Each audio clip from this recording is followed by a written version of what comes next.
2018 সালের জাতীয় নির্বাচনে কারচুপি ও জনগণের ভোটাধিকার হরণে সহায়তার অভিযোগে গ্রেপ্তার হয়েছেন সাবেক প্রধান নির্বাচন কমিশনার KM নুরুল হুদা।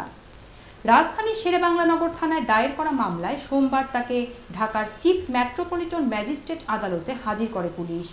মামলার তদন্ত কর্মকর্তা তার 10 দিনের রিমান্ড আবেদন করেন, তবে আদালত 4 দিনের রিমান্ড মঞ্জুর করেন। এ মামলায় নুরুল হুদা সহ 24 জনকে আসামি করা হয়েছে, যাদের মধ্যে আছেন সাবেক প্রধানমন্ত্রী শেখ হাসিনা ও তৎকালীন নির্বাচন কমিশনের অন্য সদস্যরাও। বাদী বিএনপির নির্বাহী কমিটির সদস্য সালাহ উদ্দিন খান অভিযোগ করেছেন, আওয়ামী লীগ ক্ষমতায় এসে একাধিকবার রাষ্ট্রযন্ত্র ব্যবহার করে ভোট ডাকাতি ও ভোটারদের ভয়ভীতি দেখিয়ে নির্বাচনকে প্রহসনে পরিণত করেছে।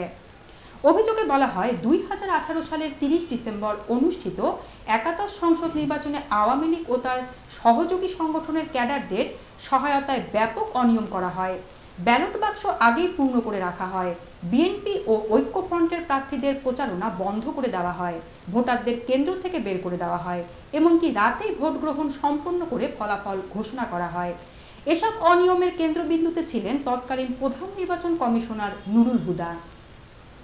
মামলায় আরও দাবি করা হয়েছে, নুরুল হুদা এই প্রহসনের মাধ্যমে কোটি কোটি টাকা ঘুষ নিয়েছেন, যা তাকে আইন শৃঙ্খলা বাহিনী ও প্রশাসনের মাধ্যমে বাস্তবায়ন করতে সহায়তা করে আওয়ামী লীগ।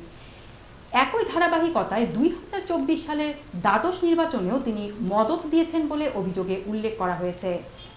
বিচারিক রায় আসার আগ পর্যন্ত আদালতই ঠিক করবে এসব অভিযোগ কতটা সত্য আর কতটা রাজনৈতিক উদ্দেশ্য প্রণোদিত।